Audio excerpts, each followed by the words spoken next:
Hi అండి. ఈరోజు పొద్దునే బ్రేక్ఫాస్ట్కి బొబ్బరొట్టు వేస్తున్నాను. బొబ్బరొట్టుని ఎలా తయారు చేసుకోవాలో మనం ఇప్పుడు చూసేద్దాము.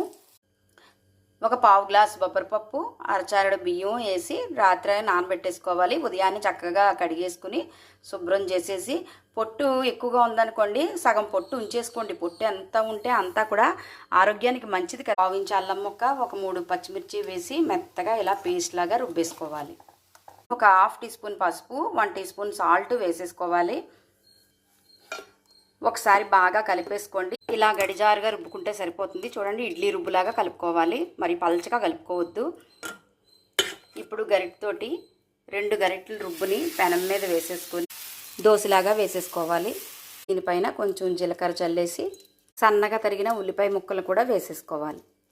ఆయిల్ కూడా వేసేసుకొని అట్టుని దోరగా ఎర్రగా కాల్చుకోవాలి. నేను ఇక్కడ రిలేటెడ్ వీడియోస్లో పెసరట్టు ఉప్మా వీడియో ఉంచుతానండి, కూడా వీడియో చూసి తయారు